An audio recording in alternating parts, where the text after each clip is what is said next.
우리는 매일같이 정보의 홍수 속을 살아가고 있죠. 무엇이 진짜고 무엇이 가짜인지 분간하기 어려운 그런 짙은 안개 속에서 말입니다.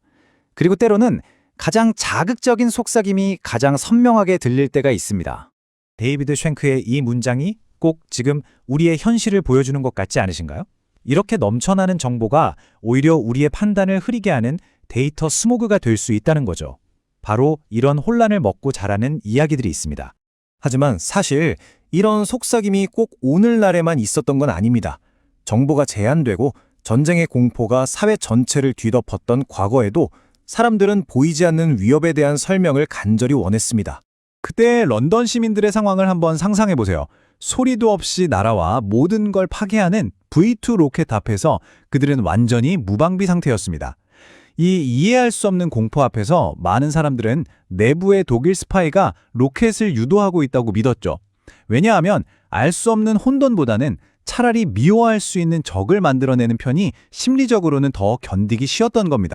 이렇게 혼돈 속에서 어떤 질서를 찾고 사건의 배후에 무언가 있을 거라고 생각하는 건 어쩌면 우리 인간의 아주 깊은 본능하고 연결된 문제일지도 모릅니다. 이건 결함이라기보다는 수만 년에 걸쳐서 우리의 생존 가능성을 높여온 진화의 결과물일 수 있다는 거죠. 심리학자 마이클 셔머가 이걸 패터니시티라고 불렀는데요. 무작위로 보이는 정보 속에서도 어떻게든 의미 있는 패턴을 읽어내려는 성향을 말합니다. 예를 들어 우리가 하늘의 구름을 보면서 동물 모양을 찾아내는 거나 우연히 안 좋은 일이 몇 번 겹쳤을 때 거기서 어떤 불길한 징조를 읽어내려는 그런 마음 같은 거죠. 자, 그렇게 패턴을 찾고 나면 그 다음 단계가 바로 에이전트 시티입니다. 내가 찾아낸 그 패턴이 그냥 우연이 아니라 보이지 않는 누군가, 즉 행위자가 어떤 의도를 가지고 만들었다고 믿는 경향이에요. 마치 옛날 사람들이 천둥이 치는 걸 그냥 자연현상이라고 생각하기보다는 신이 노하셨구나 하고 생각했던 것처럼요. 사실 이런 생각의 방식은 우리 조상들한테는 굉장히 중요한 생존 전략이었을 겁니다.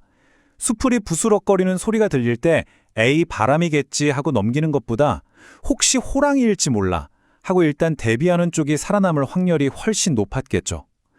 바람 소리에 놀라 도망치는 건 약간의 에너지를 낭비하는 걸로 끝나지만 호랑이를 바람 소리로 착각한 대가는 바로 자신의 목숨이었으니까요.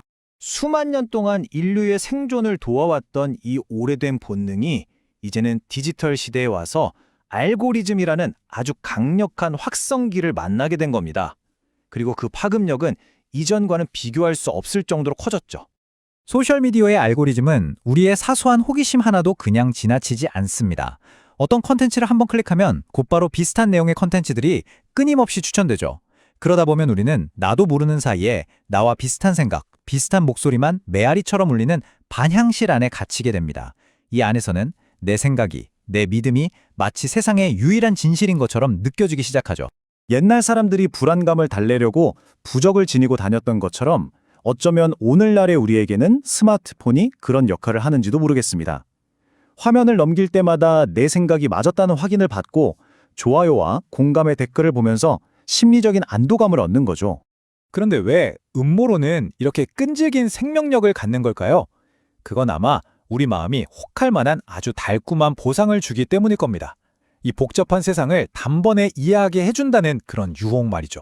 음모론은 이 복잡한 세상을 선한 우리와 악한 저들 이런 식으로 아주 간단하게 나눠버리잖아요. 그리고 나만은 이 숨겨진 진실을 알고 있다는 어떤 지적인 우월감 같은 걸 주기도 하고요. 이런 심리적인 보상들이 불확실한 현실 앞에서 아주 매력적인 도피처가 되어주는 겁니다. 결국 우리는 선택을 해야 하는 순간을 마주하게 됩니다. 아시다시피 진실이라는 건 종종 복잡하고 평범하고 어떨 땐 좀 지루하기까지 하죠. 반면에 잘 만들어진 음모론은 마치 한 편의 영화처럼 단순하고 극적이고 또 자극적입니다. 우리는 과연 어느 쪽 이야기에 더 끌리게 될까요? 하지만 그 달콤한 거짓말을 선택한 대가는 생각보다 훨씬 클 수 있습니다. 그건 단순히 개인의 착각에서 끝나지 않고 우리 사회 전체의 신뢰를 무너뜨리고 공동체를 갈라놓는 아주 값비싼 청구서로 돌아오거든요.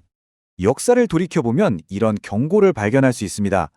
음모와 거짓으로 세력을 얻은 자는 결국 자신이 파놓은 함정에 스스로 빠져 파멸하게 될 거라고요.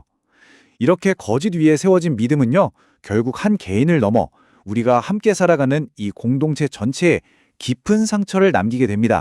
이 거짓된 위안이 서로를 물고 늘어지며 점점 더 커지는 악순환의 고리를 끊어내려면 용기가 필요한 것 같습니다.